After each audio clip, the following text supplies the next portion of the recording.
안녕하세요. 연합인포맥스 선임기자 워싱턴이 선재규입니다. 이제 새해 여러분을 처음 뵙습니다. 좀 밝은 소식을 먼저 전해드리고 싶네요.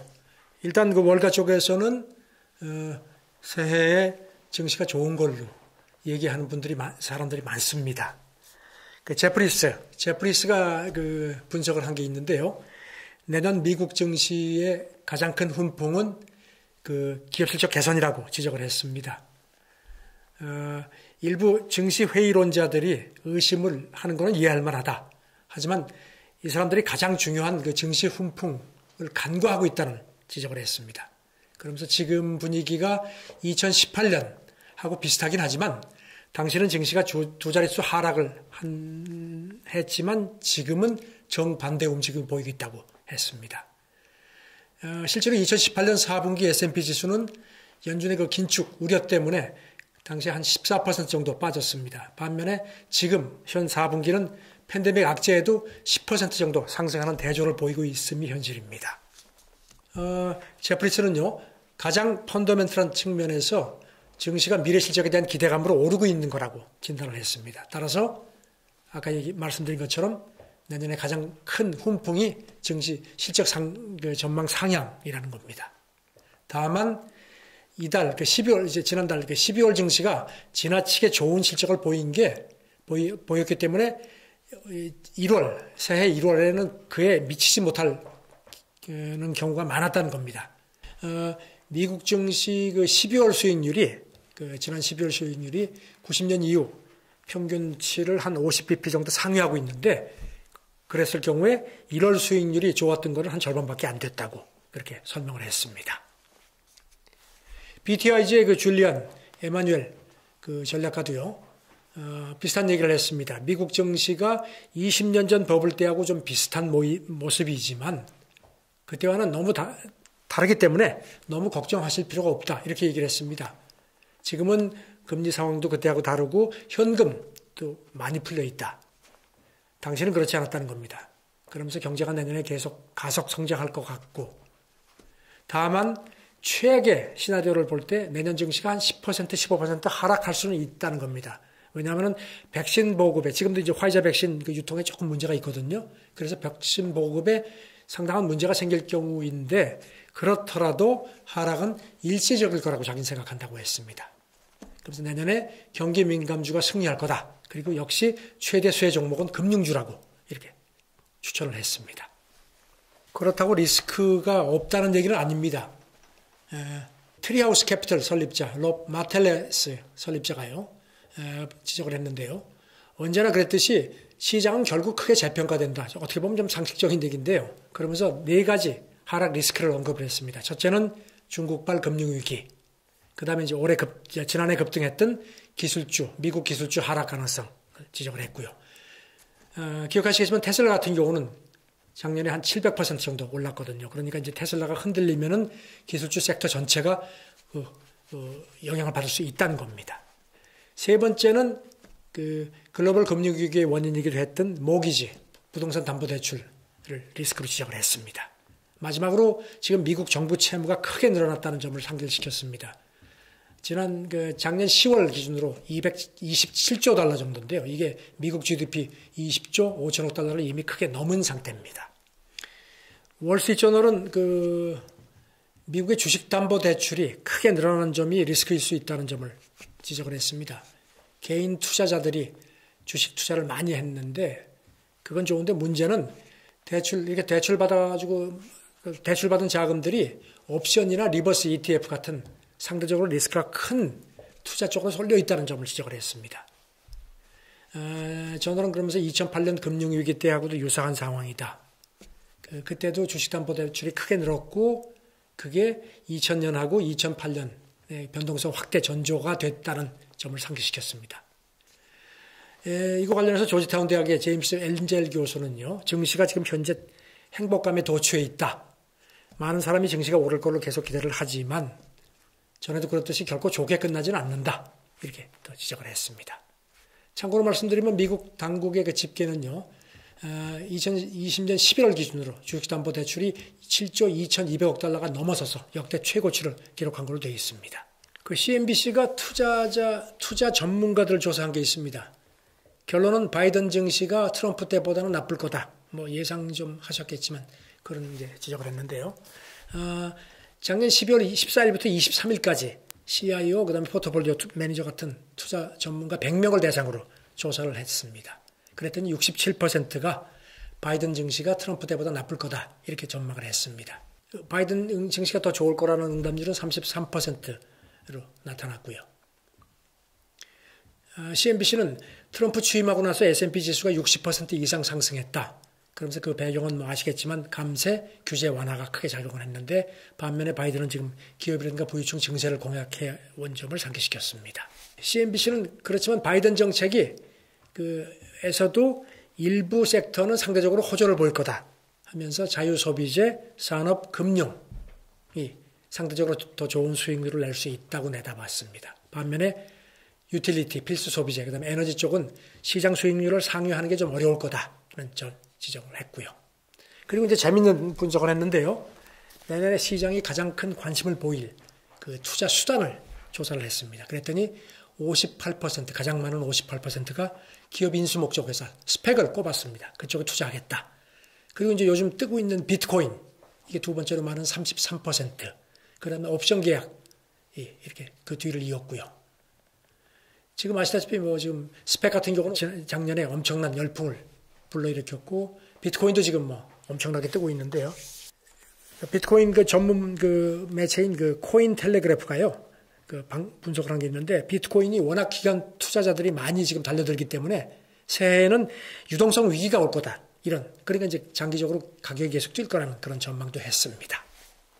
월가 주가 지수 전망도 조사를 했습니다. 응답자의 3분의 2가 다우지수가 새해 말에 35,000선까지 갈 거라고 봤고요. 5%는 뭐 4만도 가능하다. 그러니까 25,000 정도로 주저앉을 거라는 전망률은 한 10% 정도 했습니다. 이제 가장 궁금해하시는 투자 유망 종목 추천입니다. 재밌는 게요. 이 100명의 그 투자 전문가들이 이제 를 대상으로 해서 테슬라, 아마존, 애플, 엑소모빌, 그리고 비트코인 5개 가운데 어떤 게 새해에 가장 수익률이 높겠느냐 이렇게 조사를 했는데요. 가장 많은 35명이 엑소모빌을 꼽았습니다. 이게 이제 작년에 40% 이상 주저앉았다. 그런데 이제 아시다시피 백신 효과도 있고 그렇게 되면 이제 가파르게 경기가 반등할 거다. 그러니까 엑소모빌이 상대적으로 가장 많이 뛸 거라고 본 겁니다. 그 다음으로 많은 26명이 비트코인을 선택을 했습니다. 비트코인 거품론 얘기가 있지만 이번은 다르다. 아까도 말씀드렸지만 이런 기관 투자자들이 지금 계속 달려들기 때문에 새해 비트코인이 굉장히 더 주목받을 거다. 더 뛸 거라는 그런 전망을 했고요. 그리고 이제 애플하고 테슬라, 아마존은 똑같이 13명씩 나눠서 가장 유망하다고 봤습니다. 코카콜라를 새해에 주목하라는 전망도 추천도 나왔습니다. 밸런스가 지적을 했는데요. 코카콜라가 작년 2월이나 4월까지만 해도 상당히 좋지 않았다. 회사도 그걸 인정을 했었다. 하지만 작년 여름부터 상황이 개선되기 시작했고 지난해 10월 실적 공개 때는 특히 중국 성장 시장으로 긍정적으로 전망을 했다는 겁니다. 그래서 새해 전 세계적으로 이제 백신 덕택에 생활이 조금 정상화되고 그다음에 이제 달러 약세가 이제 지금 이어지리라는 관측이 지배적인데 이런 게 코카콜라의 호재다는 평가를 했습니다. 그러면서 밸런스는 새해 10대 유망 중에 하나다. 코카콜라를 아주 단연코 지적을 했고요. 그리고 이제 사실 팩트셋이 그 22명의 월가 애널리스트를 이제 대상으로 조사를 했는데 77%가 코카콜라의 매수를 추천하고 있고요.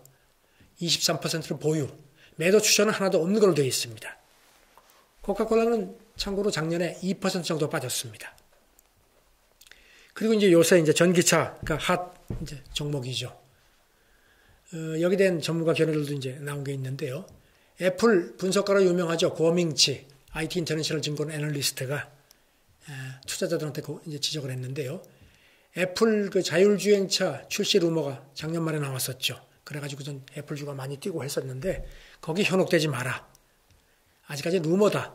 그리고 자율주행차 관련 주식을 사들이는 것은 실수다. 그러면서 전기차하고 자율주행차 기술도 계속 진화되고 있다. 그래서 애플이 아무리 뭐 대단한 회사지만 이 부분에서는 후발주사가 될 거기 때문에 그런 갭을 쉽게 극복하기 어려울 거다. 이렇게 지적을 했습니다. 지금 작년에 미국 수소트럭 니콜라 같은 경우는 막 롤러코스터를 탔죠. 창업자가 뭐 사기 혐의로 막 그냥 있다가 갑자기 그만두고 그래서 뭐 GM이 투자하기로 했다가 포기하고 막 이랬는데 JP 모건은 올해는 얘기가 다르다. 니콜라 관련 소식이 새해는 덜 드라마틱할 거다. 그러니까 이제 상대적으로 안정적일 거라는 롤러코스터 장세는 이제 더 이상은 없을 거라는 겁니다.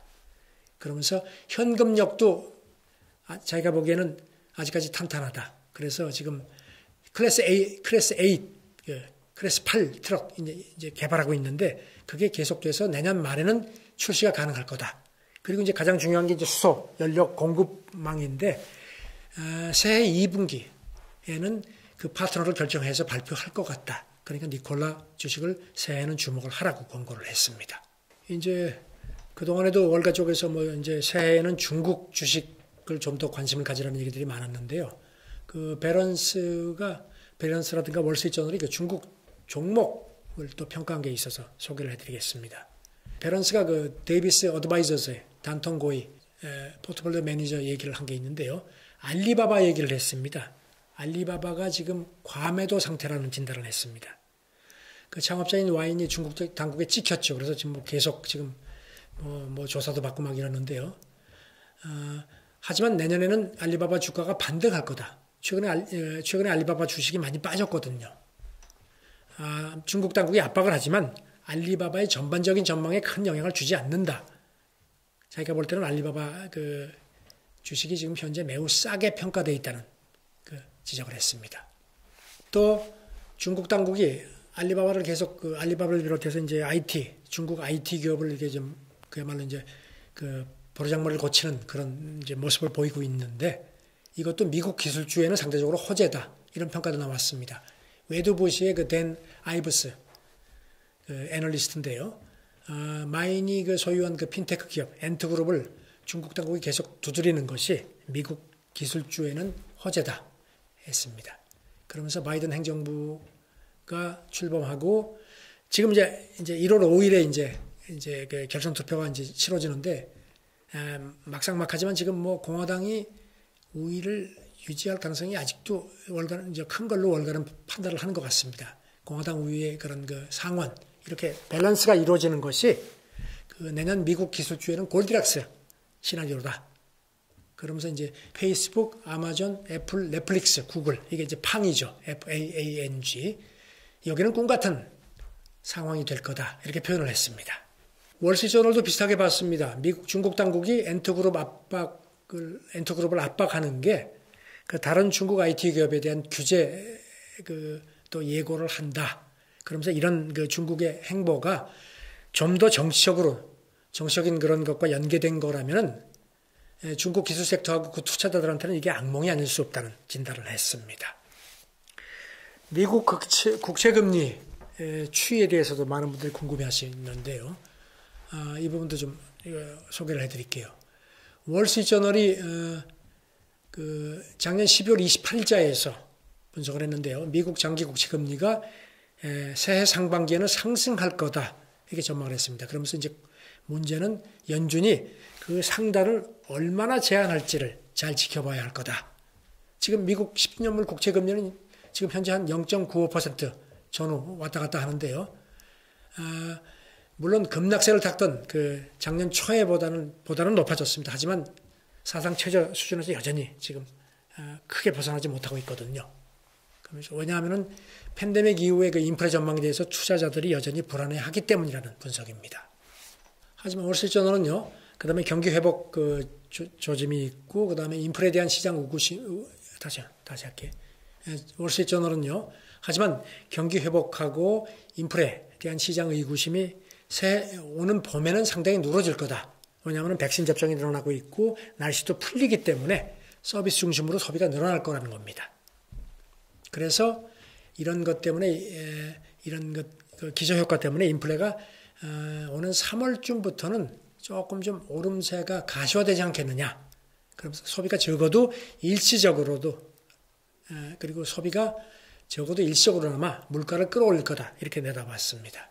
그럴 경우에 연준이 초저금리 기조를 강조를 하지만 아무래도 영향을 받을 거다. 그래서 어떤 금리 상승세를 좀 연준이 제한할 가능성이 있겠다고 했습니다. 왜냐하면 기억하시죠? 2013년에 그 테이퍼 텐트럼, 그 트라우마를 연준이 갖고 있다는 겁니다. 그 비앙코 리서치의 짐 비앙코 대표는 이렇게 또 지적을 했습니다. 지금 올해가 약 30년 만에 인플레가 돌아오는 해가 될 거다는 표현을 썼습니다. 부양책, 그 다음에 백신으로 인해서 경제 정상화가 진행되고 있고, 그렇게 되면 이제 물가 상승이 과거에 비해서 훨씬 더 가시화될 거다. 그래서 새해에 내가 이걸 사실 가장 투자해서 우려를 한다. 그리고 중시에도 영향을 미칠 거다. 삭소뱅크의 그 존 하디 외환 전략가는 이런 그 얘기를 했습니다. 달러, 인플레하고 달러 그 연계성을 얘기를 했는데요. 인플레 상승이 달러 추가 상승으로 이어질 거다. 이렇게 분석을 했습니다. 미국 의회의 그 추가 부양책 승인이라든가 그 다음에 백신 접종 이게 소비를 계속 부추길 거고 그렇게 되면 이제 달러 인플레가 자극받을 수밖에 없고 이건 달러 가뜩이나 이제 달러 약세가 이제 그 중론인데 추가 약세로 이어지는 요소가 될 거라는 지적을 했습니다. 새해 다들 아시다시피 지금 월가에서는 아직까지 그 신중론이 있지만 그 계속 탄력을 받을 거라는 그런 관측들이 말씀드린 것처럼 많습니다. 그 다음에 달러 약세에 대한 그런 관측도 지금 지배적이고요. 아직까지는요. 일단 스타트는 나쁘지 않을 것 같습니다. 새해도 좋은 그런 스타트가 되시길 바랍니다. 감사합니다.